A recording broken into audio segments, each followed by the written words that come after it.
Rise and grind, it's that time. Morning sun, coffee chime. 3 small folks, 1 average bro. Tune in now, let's start the show. Tiny crew, big dreams, brewing thoughts, vivid schemes. Sipping on that morning brew.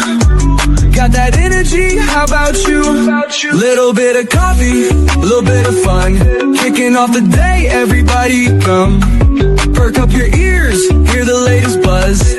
Grab your mug, join the morning fuss.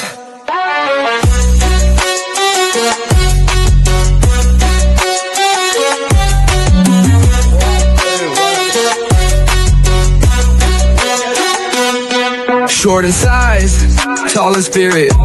Every topic, yeah, we near it. Laughter news. So grab your Joe and let's go.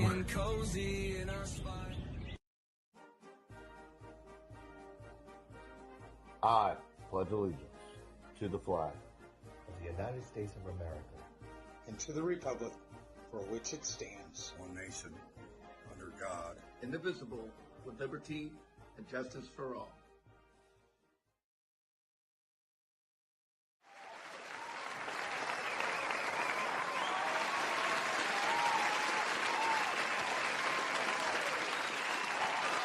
What up? Good morning, good morning, good Make morning. some noise, everybody.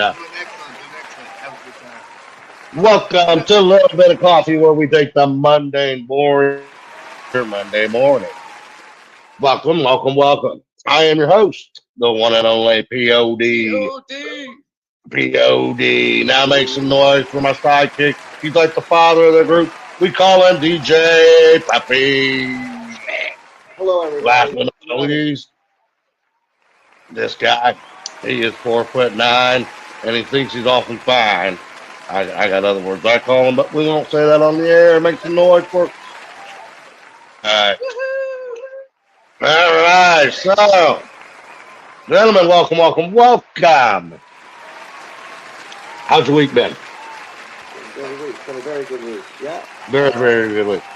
Good. Had a fun time. I wish I could say I was a long-time fan of our next guest, but I just seen a lot of her stuff, and she is amazing. She's like... Yes.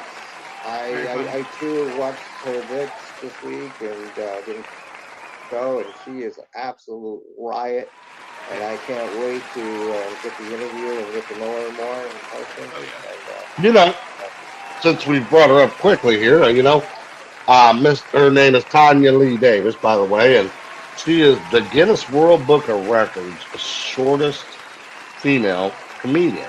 Actually, when I got told that, I had to go look, and I brought the Guinness World Book page up today, and out, you can't see it, she has it going on. She been doing it, I think I read, I'm going to bring her on stage shortly, but she's been doing it, I think, since 1999. Was featured in several contests throughout the years, and now she just makes a living at it. And that's awesome. wow, she just really, yeah. No, she is phenomenal. I can't wait to talk to her. Pappy, is your fiance familiar with her as well? Yes, very much. She's a big fan. Oh, I thought they knew each other on a personal level.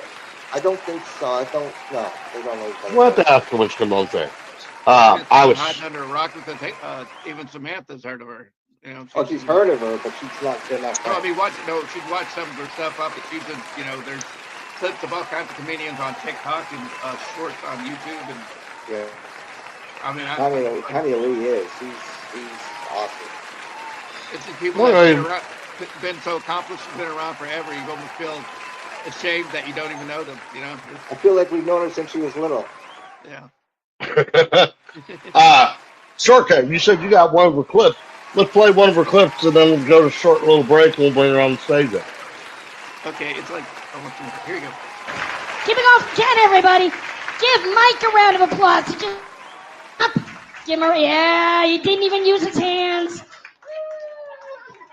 Soak it in, everybody. I'm 3'3" tall. That's right, I got a body like a Chihuahua, pit bull personality, but I got an ass like a corgi. I have a form of dwarfism. Just two tall people created this. I was born in Thompson, Manitoba, Canada, 1970. Both my parents are tall. My mom was a school teacher. My dad was a bush pilot. It was 19. My mother had a huge bush. I was flying on an American Airlines flight. All of a sudden, the flight attendant comes over and she goes, "Excuse me, ma'am, is your seat FAA approved?" And immediately I thought, oh, of course, the seat of my scooter, right? Obviously. And she was like, no, the seat you're sitting on. And I was like, well, I'm on an airplane seat. I hope it's FAA approved. Why are you asking me? Didn't you go to some training for this? Right? And then she doubles down like I'm in the asshole, right? And she goes, you're sitting on. And that's when I went, my ass? Did you just ask me if my ass was FAA approved? Right? So picture, if you will, right, a dwarf and a tall chick walking onto an airplane. Sizable height difference, right? But when we sit down, we're eye to eye, right? So when the flight attendant came over, she thought I was sitting on a booster seat. So when I showed her it was my big fat ass, she was like, nine.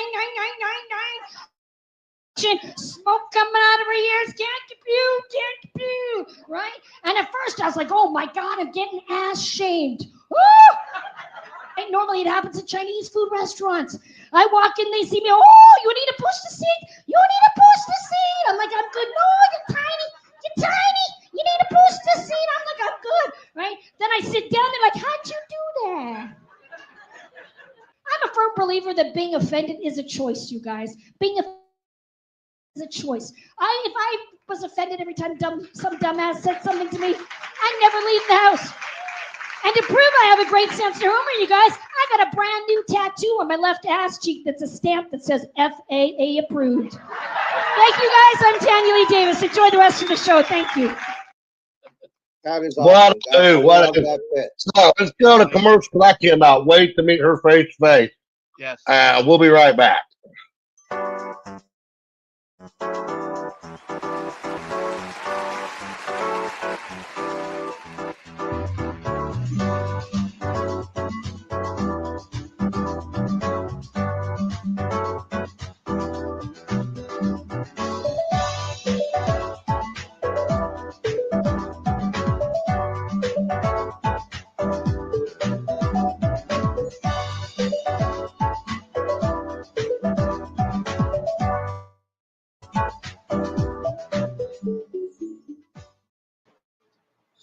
And welcome back. And ladies and gentlemen, make some noise for our guest, the wonderful Miss Tanyalee Davis.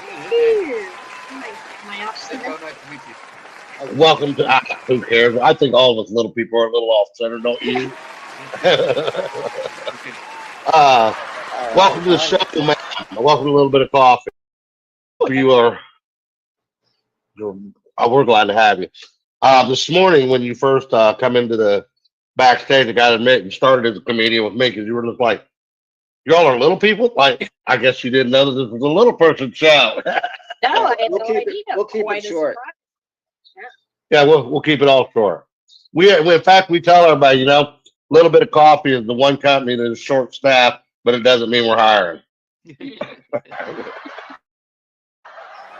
So, man, obviously comedy's not my career. Everybody's downsizing these days. So. I'm just trying to measure up. So I see you were born and raised in Canada. Yep. Thompson, Manitoba, up near Hudson Bay in the middle of nowhere. Okay. 1970s. So, of course, I have dystrophic dysplasia, which is a recessive gene.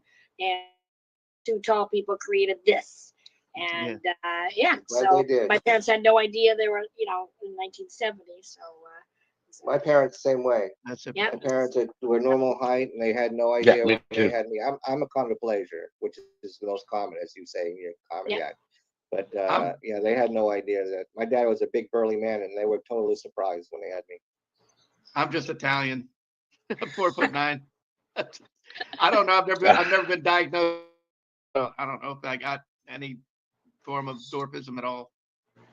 Well, there's like over 400 different types now. They just keep coming up with more and more. It's just, getting very specific. There's, there's diastrophic, but then there's different strains and, different strains of this and that.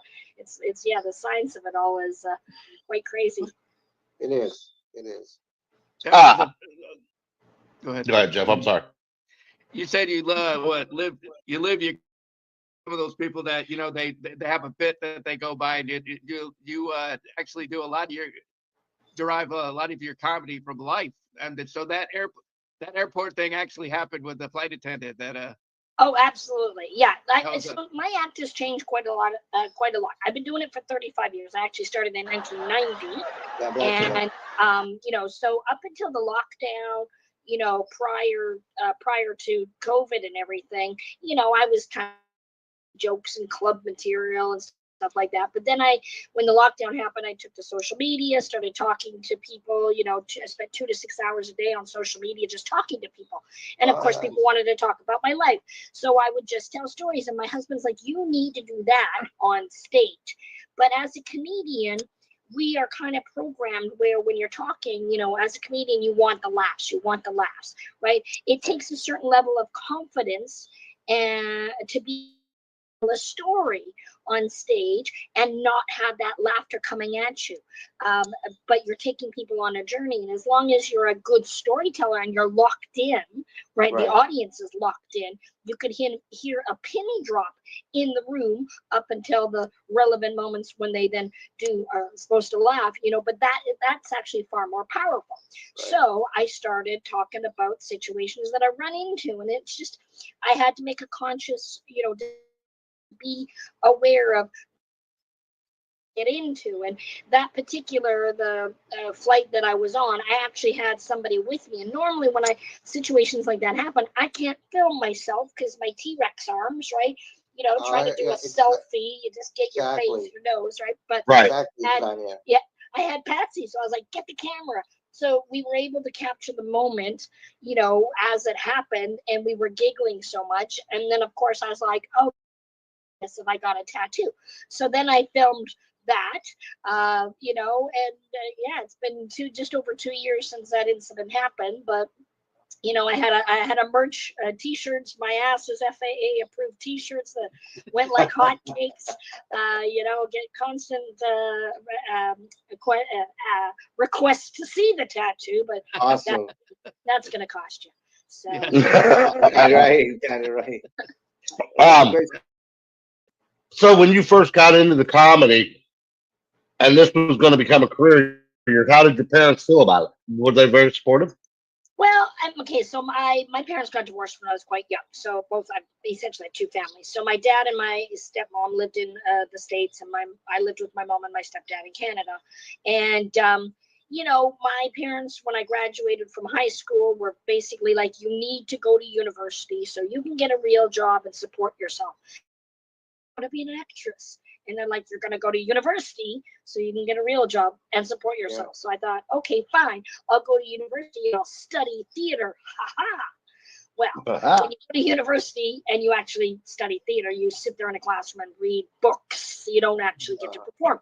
So I did that for a year, and then I dropped out of university. I went traveling. I went to Australia. I went, backpacking, and I came back, and all my friends were at university. So then I decided to go back. My sociology degree, which I do have, but at the same time I started doing community theater, and I got the lead in the first production. I was Perry the Penguin, and typecasting, had the walk down, nailed it, and started dating a guy in the production. He played the villain, and apparently he had a thing for penguins. Boom. And so he was the one that introduced me to comedy. He's like, I'm going down to an open mic. Come check me out. I was like, what's an open mic? What's comedy? What's a comedy club? So, I mean, I grew up watching, Carol Burnett, Lucille Ball, Laurel and Hardy. So I loved laughing. I loved physical comedians. So when I went down to this comedy club and saw people getting up on stage performing, and then my guy got up there and he was terrible. He was completely and instinctively I knew what he was doing wrong. So he's like, you think you can do better? I was like, yep. So he wrote material. I went up. I started getting paid 3 months into it. 4 months into it, he dumped me. Couldn't handle the competition. Turns out he started dating a seal, and yeah, so that's how I got into it. And then once I was hooked, I was hooked. And it's a drug. My parents came to see me. My mom and my stepdad came to see me the first, I think, second or third show, and I bombed on my ass, like totally bombed. I think I heard a new laugh, and it kind of threw me off. So they're like, "Well, at least you tried." And then they moved away, and about 3 months after that, I was then performing in the city that they lived in and getting paid to do it. So they were like, "Oh, okay." And then I was like, "Yeah, your opinion doesn't mean anything. I'm going to keep doing this." Well, prior to podcasting, I was an entertainer in the pro wrestling, and my parents also never came to see me. My mother finally did one time, and the time she got to come, she sat in the corner of the wrestling front row, and my opponent, on purpose, just to torment her. We used to do extreme stuff, so he cut my head open a little, and blood started pouring out of my head in front of my mom, and yeah, she didn't really have a desire to go after that much. So, baby, you know that. Get in there and kick that guy's ass. I've never had the guts to do stand up. If say you're what would be your advice for anybody like wanting to do stand up? I mean, like if anybody just got the passion to do that, just ain't got the what would be your first step? Well, I mean, the biggest thing is you just got to get out there and get to a comedy. And there's people are running comedy clubs and laundromats and bowling alleys and bars and restaurants. So there's a lot of stage time out there. Resurgence, thank goodness. We went through a time period where people, it's terrifying being a comedian because you have to walk on eggshells, you feel like. But now there's been a resurgence, and we're back to the good old making fun of everybody and everything, and that's the way it should be. And so getting on stage, and networking. You go to an open mic, sit there and watch, talk to the other comedians, and then you obviously take the chance, get up on stage and talk.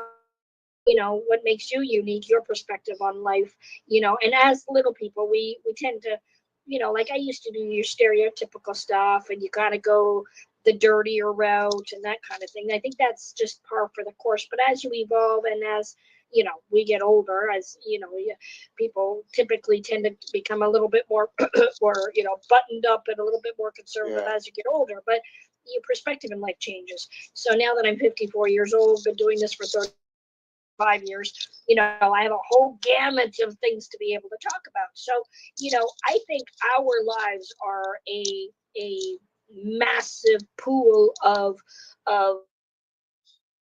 material to grab from, because we have such a unique perspective, and the things that the situations that we get into in life are unlike anybody else. So, by talking about those situations, I think it brings using making light of funny situations that some people would crumble, but you can't crumble it. Right? Like, it's not difficult. You got to find the humor in it, and you got to rise above it and keep persevering.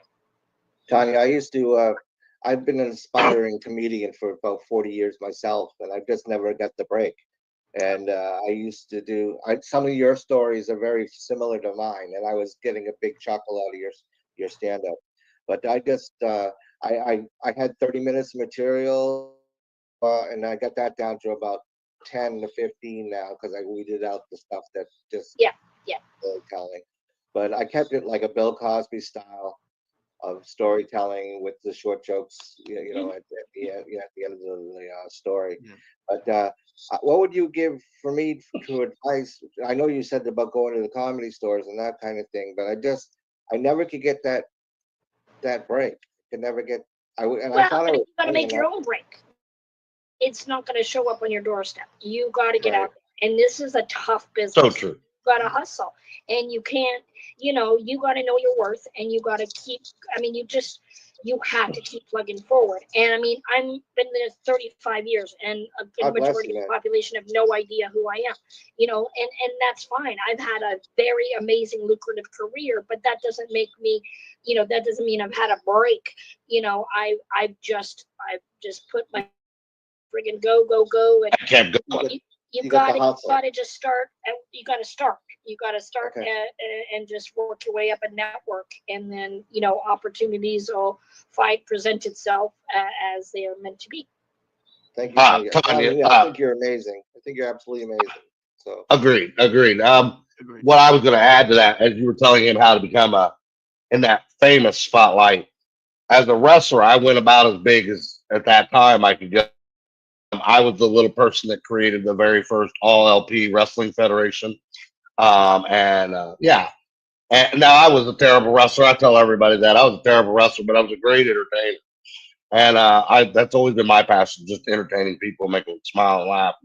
And I could not have said that better than you just said it.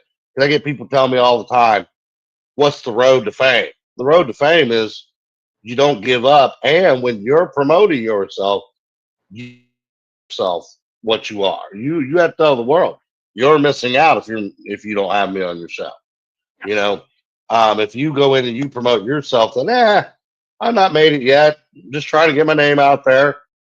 They're not going to take you serious. You got to make yourself. You better get me now while the going's good. While I'm standing here in front of you. Yeah, you also need to have like sort of the street cred in the sense that you have laid the foundation.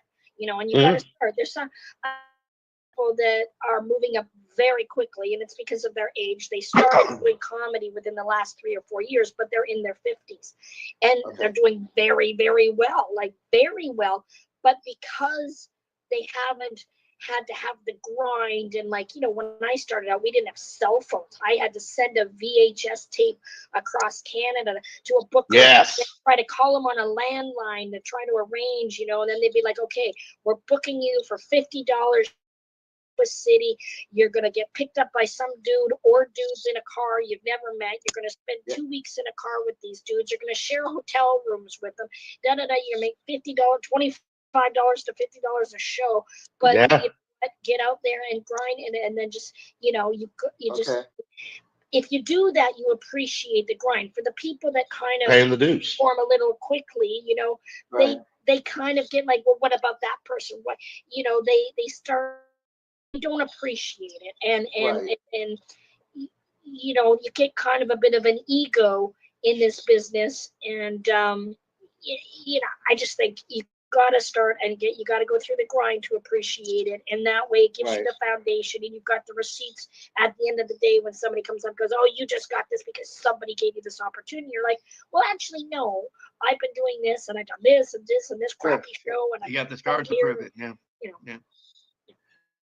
What would be the most outrageous thing that has happened to you along the way? What has someone done to you, or other than, I know you did the pilot story, the stewardess story, but oh my gosh, I mean, there's being on the road. I'm sure you get a lot of material from. Yeah, I'm trying to think of something. Wow, I mean, I fell on my head the other day, so that's what I'm talking about now. Everybody else, I was just like, just stupid shit. So, can I tell you the story about what happened? Sure. On Monday, I got a mobility scooter, as many of us do, and I can walk, I just can't walk far distances, and I live in an apartment that nothing's modified, and so Monday our air conditioning has been out, so Monday morning the AC guy shows up. He's a Eastern European dude, and he's up on a ladder, and he's gonna mount this unit up on our wall. Meantime, I'm like, oh my god, this place is a pigsty. So I'm on my scooter, I grab my broom and my dustpan, and I'm sitting sideways on my scooter, and I'm on the dustpan, and sweeping the crap in the thing, and I turned, I leaned the wrong way. Instead of having the armrest across me to stop me, I leaned this way, and I lost my balance, and I was like leaning on the broom trying to push myself back up on my seat, but no, so I ended up careening head first, and I landed. I always wear a flower, and I landed on my head on my flower, and I was like, ding. But the problem is I was upside down. I was upside down on my scooter, and I was wearing a dress. So this poor Eastern European AC guy is like on a ladder, looks down and see, dwarf down, right? And asked for dates, right? And I'm like, oh my god.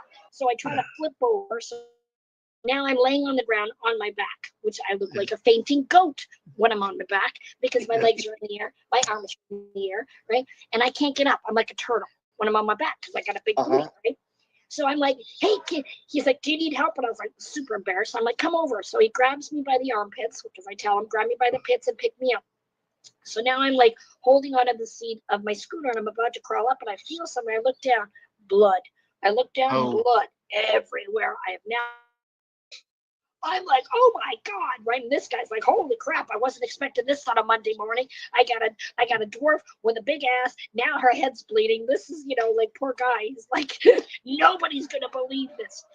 And so I'm like, and I start screaming for my husband, but he's in the bathroom. He's taking a Stanley steamer, so he can't come rescue me. So the poor Middle Eastern European guy, like, get some paper towel. So he patting my head. Then he's like, bro, I'm going to go back to work. Right? So then my husband comes on and I see from his eyes, like, oh, this isn't good. So he's like, you got to wash it. He couldn't tell how bad my head was cut. I rinsed my head off and it turns out that the hair clip here just gouged into my head. So, you're okay then. Anyway, so that, it's basically, crazy shit happens. And that obviously people go, oh, be careful. I'm always trying to be careful, but lined up on our heads. And you know what? Looking back at it, hilarious situation. If you look at it from the outside point of view. Yeah, and that's it. If you're going to tell stories about your life, you want to create imagery. You want to paint the picture for people. And that's the key to being a strong storyteller. And that's one of the things that, and I bounce stuff, like that happened on Monday. Obviously, Monday afternoon, and I'm on TikTok. I start talking. And I literally craft the story talking to the people on TikTok. So now I haven't had a chance to, but now I'll talk about it on stage because it's hilarious. And it is. I got a big old boo in my head, but still here. So thank God you are. We'll be able to say you told it first on a little bit of coffee. Right here. There we go. Absolutely. Awesome. I wanted to ask you something. When I was running generations, didn't happen often, but it did happen on occasion where places where I would get booked, you'd show up, and because of our statute, they would try to kind of get one over on us, bully us a little. You ever had any situations like that? Not really. I wouldn't say bullying or anything. Like I got requirements as far as I need a table or a box or something to put me, on stage. Because like Brad Williams, he's much taller than me. He's a good 1.5 feet taller. You Acons are like the tall ones on the chart, right? Right. And it's a line I very rarely hear. Yeah, exactly. And but diastrophic, completely on the opposite end. Right. And because I'm collapsing like a lawn chair because I have no cartilage in my joints, I'm literally, I was 3'8" at my tallest, then I was 3'7". Holding on to 3'3", boys. I'm like collapsing. Oh no. Yeah. Pretty soon I'll just. But I'm in it till I'm not. So I'm essentially shrinking. So when I perform, it's too hard for me to stand. It hurts my back. So I need to sit down. Well, that makes me like 1.5 feet tall. So I need to be on a box table.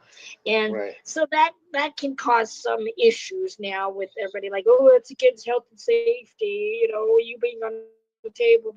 I'm like, I take personal responsibility. Amen.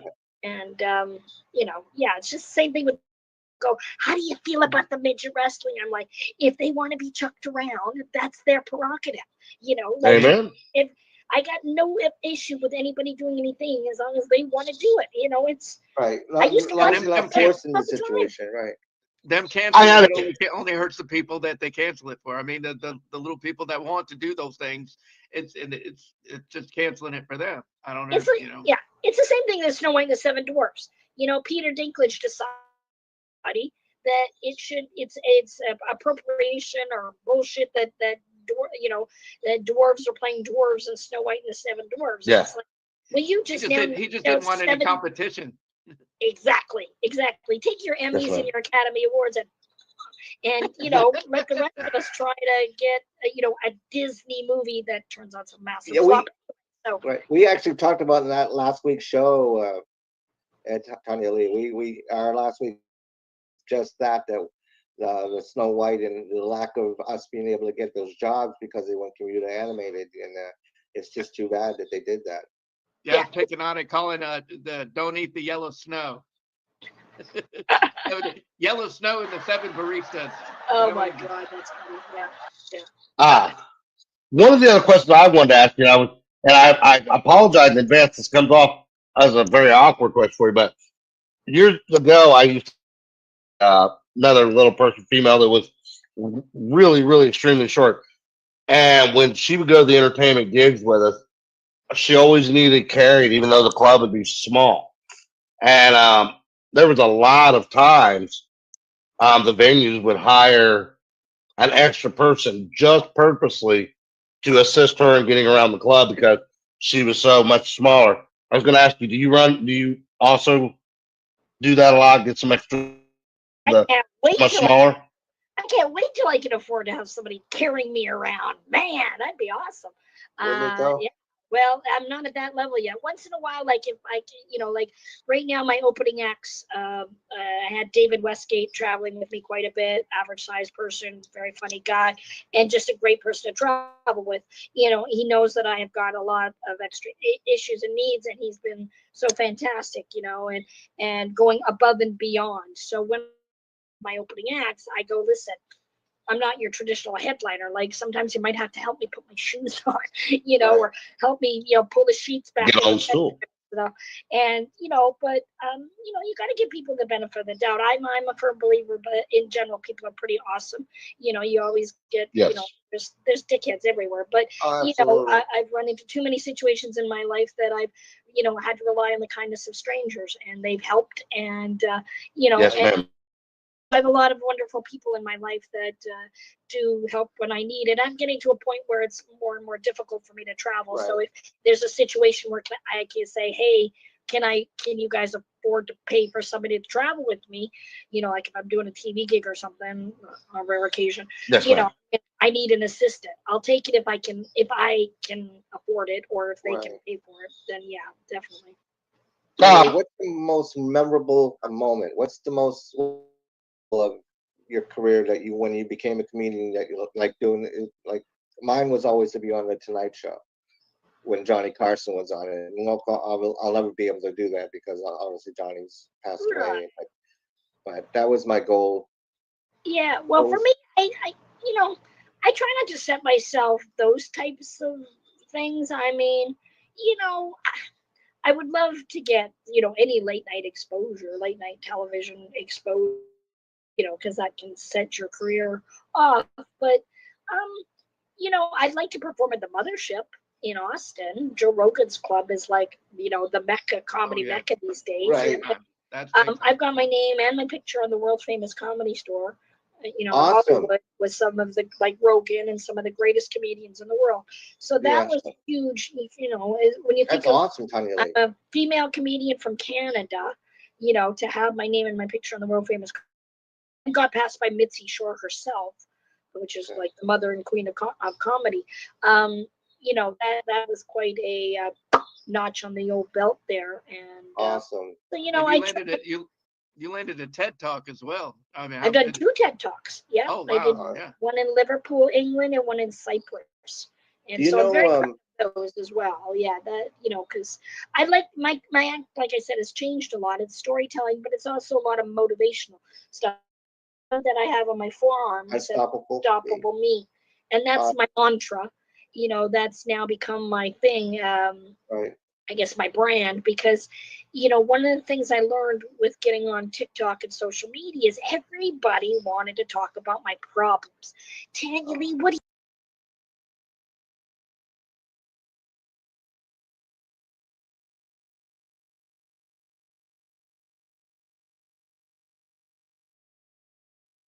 you struggle with?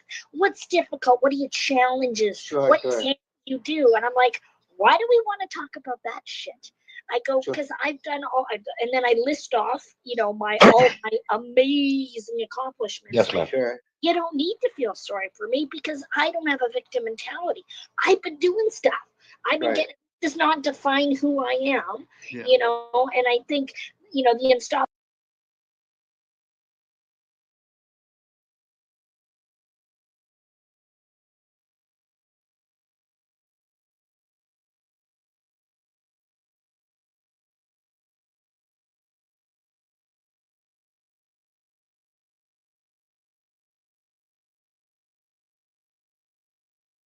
Me mantra is not letting your size, your height, your weight, your color, your gender, your religion, your politics, your planetary affiliation define who you are, right? We are all capable of amazing being little people. I wouldn't change. I don't know about you guys, but I wouldn't change it for the world because I've had an interesting Amen. life. I I feel like High five. exactly. I feel like I'm this way. I'm meant to be this way for a reason, and Yes, me maybe too. Yes, ma'am. hopefully it makes other people appreciate the lack of limitations that they have or whatever. But Right. having a Yes, ma'am. sense of humor about life and just getting on with it and not making excuses is how I live my life, and I think that's what I believe in. The Unstoppable Me mantra. Those are the Awesome. people that I support, Tanyalee. no matter what size. Tanyalee, my mantra has always been, I'm still looking up. So when I do my comedy, I'll talk about this event, that event. Like you talk about the bathrooms in the fitting room. I'll talk about the different things that are negative. But I'm still looking up. And then I always close with my act with one of the things is on my tombstone, I want, and I'm still looking up. Yeah. Obviously, we're about 35 minutes in. I want to close today on asking you about one last thing I had on. I found it amazing that you mostly perform in the UK and the United States, but that you speak in various segments about how your very first tour was in Japan. That was truly, I can only imagine some stories you could tell on that one, which probably have to go into another episode someday. But the one I want to close on was outside of that. Has there ever been any big appearances for you on outside of comedy, like any network TV, movies, game shows, etc., that you want to talk about? Well, I did. So I used to live in Hollywood in LA, and I was never part of the Hollywood dwarf scene because there's one. Yes, ma'am. There is one, right? And I got cast in Powers Goldmember. Yes. Not the movie, the teaser. So the teaser comes out 6 months before the actual movie. So Austin Powers, the first movie came out, and that opening sequence when Austin's running through the streets, ducking and hiding and getting chased by all the hot chicks. What they did is they recreated that whole opening sequence with all little people. So Vern Troyer, Mini-Me, then played Austin Mini. Hot chicks and the go-go dancers were all little people. And so I got cast. Marty Kleba, who Pirates of the Caribbean, I think Tara Joel was in it, and a lot of the Hollywood dwarfs. Well, I didn't know a lot of people. I was doing my own thing, and so we were on the Paramount lot for 2 days, which was very cool. And everybody had dressing rooms, and everybody had to share. I was the only one that had like mobility issues. So I was like, they put me off to the end. I still had to walk upstairs to get into my dressing room. But they're like, how come you get your own dressing room? I'm like, well, maybe because we're an odd number and I've got the scooter. I'm on the end. I don't know. And so they would all sit around and talk and like gossip and stuff. And I'd be like sitting around on my scooter watching the production and stuff like that. And at one point, Vern Troyer, who had a stunt double named Gabe, Gabe and Vern were makeup, and they needed somebody to just stand in, which just means that you need to just stand where they tell you to stand there so the camera can line up the mark, basically. So they were looking, they're like, hey, you want to be a stand-in? I'm like, sure. So I just stood there and they lined up. That's all I did. And I got back and sat on my screen. How come you got to do that? I'm like, because I'm not standing around over in the corner. God, I'm just sitting there. I was a baby, but it felt like, they were like, how come you, you just, like knock it off, right? And it was a pretty cool experience. But everybody thinks, oh, you were in the Austin Powers movie. I'm like, no, I was in the Austin Powers teaser. You can't, even if you look at it, it's hard to tell. We were all in costumes. It's hard to see. But that was a pretty cool experience. It was my first time being on the, the Paramount. Nice. And, Mike Myers showed up at one point. And when I had originally met you, ma'am, years ago. I discussed with you earlier. It was Offset, obviously. It was you were living in Hollywood then. That was when I spoke to you back in them days. Well, myself, I have nothing else. I am so honored to come on. So I would like to invite you back anytime you want to come back. Definitely, yeah. You are more than welcome to the Little People Podcast. Anytime you want me, I'm your voice. It was a pure pleasure for me to meet you. It was absolutely, you're inspiring me. I want to be a comedian someday when I grow up. But well, you I mean, what are you waiting amazing. for? I mean, I gotta seriously. get my back. If I have severe back issues that it'll kind of limit me physically now. But Well, drive your ass up on a scooter then. Like, I mean, you figure out a way, you know. Duh. I mean, but the thing is, you know, the way I look at it, and you may notice I have a scar on my shoulder there. I had my shoulder replaced with my first orthopedic surgery. When being a diastrophic, I had this done in August of 2024. First orthopedic surgery. With diastrophics, normally they have 20 to 30. Anyway, I'm falling apart as well. But you know what? I believe that our mind heals our bodies. And if, you know, like, we're all falling apart and we all have extensive medical issues, but it's just about reprogramming your brain, and then laughter and everything. All of that really helps in the healing process. And I'm a firm believer. Almost definitely. Tanyalee, thank you for those inspiring words, man. Yes, thank you. Please stick around after we pull you off stage to finish the show. We want to hang out with you after we go off the air. But I can't thank you enough. This was such a wonderful time hanging out with you, and so much better of an experience than speaking to you years ago. Like you said, it's kind of funny how technology's come so far, and you can do so much more now these days. Well, we look forward to having Miss Tanyalee back on our show soon. Let's make some noise for her, and thank you for joining us on a little bit of coffee. Thank you.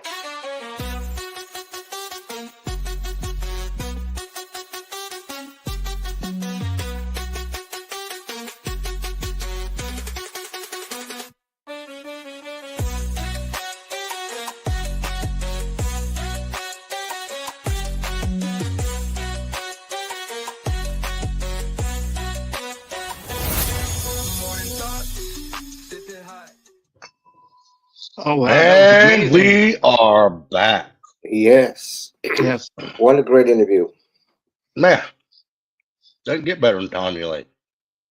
Probably my favorite interview so far. Just being biased. Probably my favorite interview, but more technical troubles than ever. You know? Right. But challenges come. For those of you that are watching this, obviously you're watching the recorded version. I would like to apologize to everyone in advance and just say we had some technical difficulties. We're learning the system. We had somebody resign from the company this week suddenly. And so it's just one of those things. We're not going to complain about it or talk too much about it. But hey, if you're a social media techie out there and you're watching this episode, get a hold of us, man. We need all the help behind the scenes we can get. However, what a great episode. That was a great fit. I like. So what we want to talk about? So what we want to talk about today for our top shelf? I mean, well, the most recent thing that's happened is Val Kilmer unfortunately passed away. Was it April 1st? Was it? I think it was. I think it was early before then. Yeah. Oh goodness. Some people are trying to say that he passed away shortly after Top Gun. Some people are saying that he passed away right on April, and there's a little conspiracy going on with that. But I don't know. Anyway, he passed away, and he was awesome in Top Gun. He was. Yes. He was truly Iceman, and yeah. Tombstone was my favorite. Tombstone was yours. You know, I must say my favorite character I ever watched him play too was Tombstone. He life to the character Doc Holliday. Yes. Yeah, I must agree. The world lost a great one. Let's talk a little more about him. I mean, what was your favorite movie was Tombstone? I think Gosh, sorry, I'm telling you, him well, as I didn't get Batman. enough coffee today. him as Batman would have been great if they he didn't do horrible in Batman. I think the storyline sucked, and I think that Yeah, they I threw that agree. movie together. They threw that movie together horrible for some reason, didn't it? Yeah, it wasn't him that was a bad Batman. It was Batman was a bad movie, Yeah. and that one was in particular a bad one. But he did fine as Bruce Wayne and Batman. I think he did a fabulous job on that movie. Yeah. I think But Tombstone is his pinnacle, I think. did you know he did Go ahead, that sorry. he didn't want to be on Top Gun?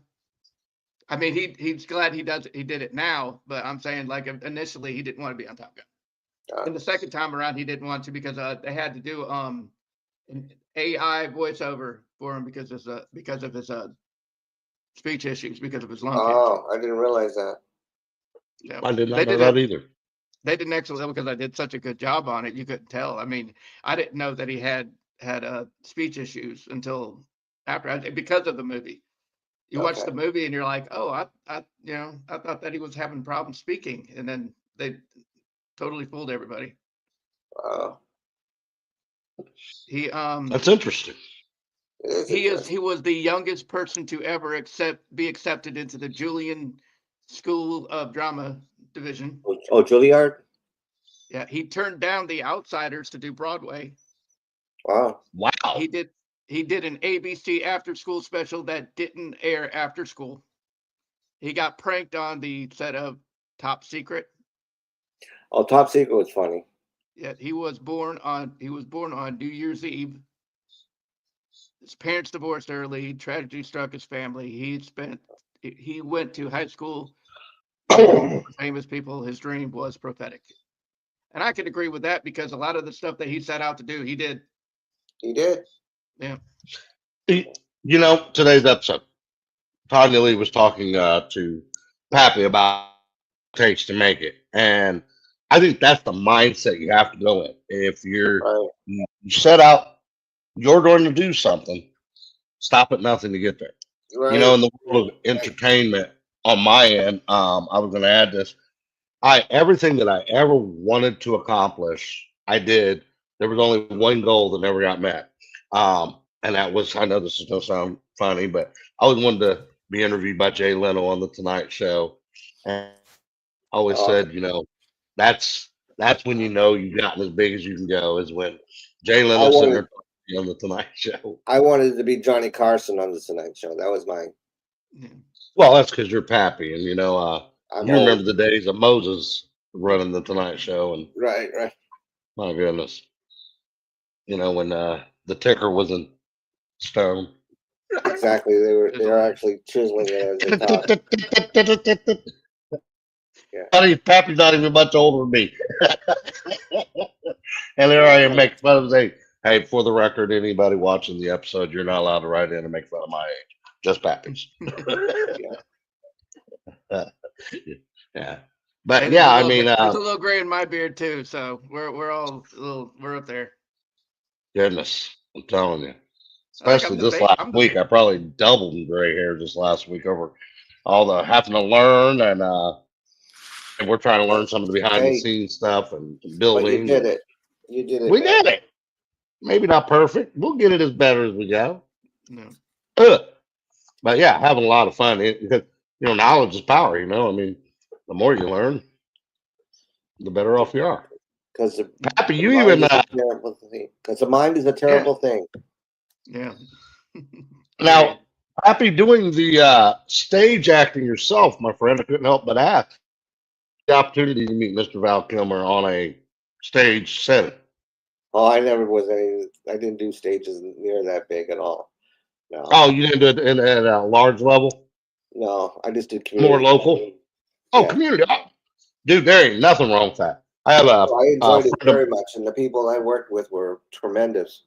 We had great actors, great staff, a schoolhouse theater back in Standish, Maine. Woo woo! You guys rock, and they're still at it down there, and they're always looking for donations. They're always looking for help down there. So if you're in the Maine area and you want to learn theater, and you want to a great theater, that's Schoolhouse Theater. Well, I lied to my parent. I lied to my parents, so that was my that's my acting acting debut there, and I wasn't good at it, so I got caught all the time. Don't put that on your resume, though. I never won an Emmy or anything from doing that. So, well, maybe with them you did. I won an all main state award for comedy one year. That's so okay. I did win a contest there. See, I've never done any kind of stage acting. I'll take that back. A couple years in a row, I did a Halloween stage thing where I played Mini Me at Kings Island theme park in Ohio, and I played. Alice Cooper was the main attraction on that, and I got to meet him and hang out with him a couple times, which turned into him hiring the wrestling group to come out to his former Hard Rock Cafe type club. What was that club called? Cooperstown. Cooperstown. Yeah, man, that was one of my favorite places to perform. We did, I think, 2. We might have done 3 times there. Okay. So many. Okay, maybe I'm going to sound stupid, for me. but Alice Cooper, Cooperstown, is that? I mean, any relation there? I think that's why I named it that. If you know, Cooperstown, but duh. I gotta make fun of you now, man. They actually named the town Alice after Alice Cooper, huh? No, it's just the club. Okay. Oh, It's the club's named Cooperstown. Okay. Yeah. It was one of the most unique I've ever been. Not living in Arizona, I'm sure when I explain this, anybody that's watching from Arizona is going to start making fun of me. Navajo warrior. Just let it go, okay? But I know you're out there laughing as you're watching. But Cooperstown was a narrow club, kind of long, and you went out a side door, and it was brick, and so there was like an alleyway between Alice Cooperstown and the building next door. Alice Cooper must have had something, or Cooperstown, whatever. I must have had something set up at the city that they could block that because they had this great big mesh type material over the top of them, and it had his logo on that mesh, and they had kind of like French tables with a couple seats around them, the little circle tables, coffee. Yeah. And man, it was such a pleasant atmosphere, and they cleared all that out, of course, so we could put the wrestling ring out there, and each side of that alley was just packed. It was so much fun. I bet it was. It was a one of my favorite gigs. So yeah, getting backstage acting, not trying to go off topic like we often do. Val Kilmer, what I had once read was that he was notorious in the stage type acting. I had read this when I found out he'd passed.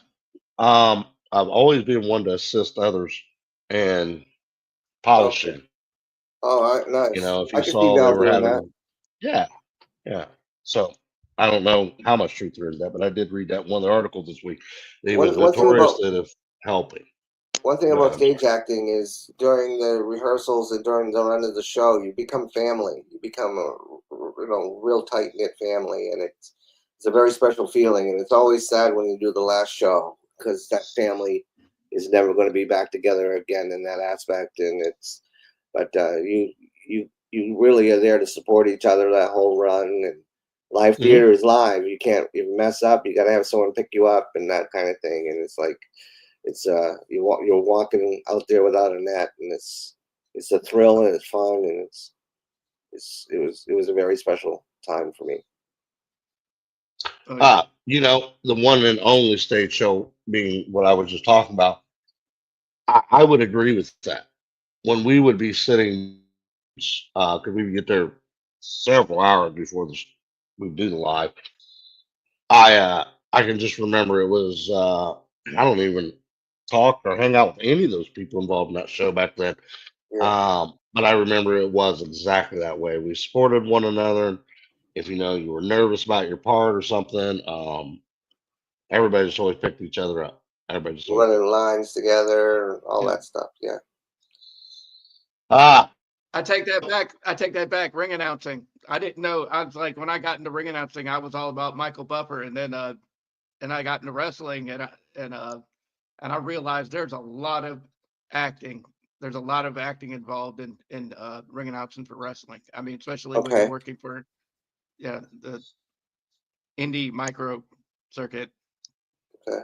Let's tie that in the world of stage acting, um, would you agree that Dennis, you have to just kind of on the spot sometimes ad lib, Oh, absolutely. go into Yeah, because because I somebody might drop a line, and then or something might be not happening that's supposed to be happening. So you can't have that dead silence on stage. So you got to come up with something. Or yeah. well, when Shortcut had first come into the ring announcing world, I just happened to be blessed to be a part of that. One of the very first pieces of advice that I had given him was don't focus on all the details that the fans aren't even paying attention to. For example, very, very rarely will a fan be able to tell you what a wrestler's height and weight was.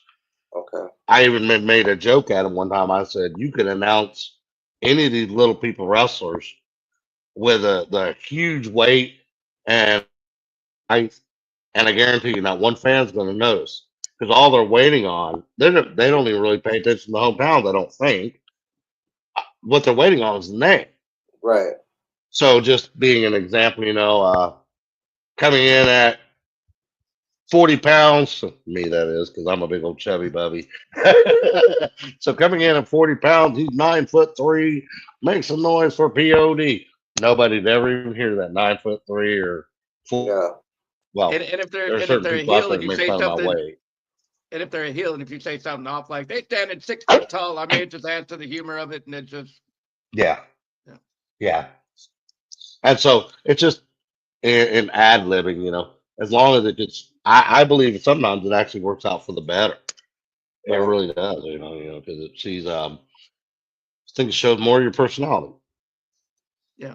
Well, And it's also getting back sets to up for the, that, when the heel, has trying to look for a reason to come up. Well, they don't really need one because they're a heel. Come up and snatch the mic from me and give me a little bit of attitude. I mean, you got my information wrong. I'm so I don't know. I agree. But getting back to the late great Val Kilmer, yeah, I think he brought something to the entertainment world of acting that very will be able to replace. I don't think anybody can replace him, but to fill his shoes, he had a certain quality about his acting Right. that no one's going to be able to duplicate. So, with that being said, let's take a little break. We'll come back. We'll give Pappy the floor for his life lesson, and we will see you guys next week.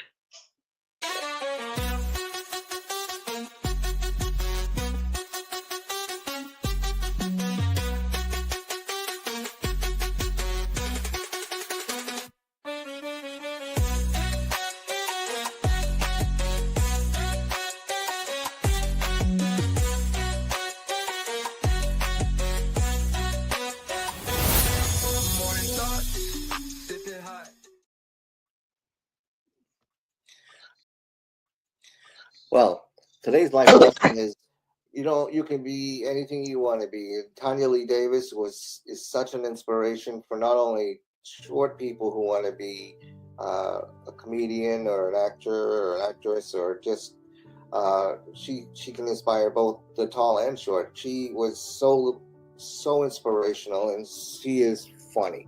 So please check her out on YouTube or any of her stand-up comedy acts.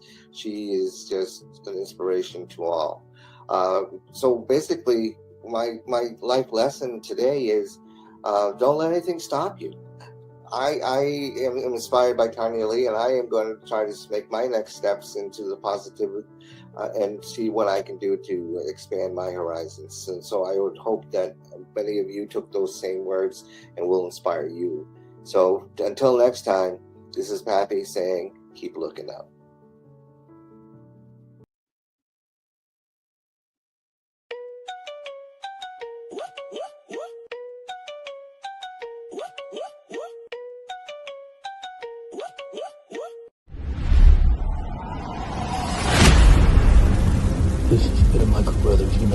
Productions.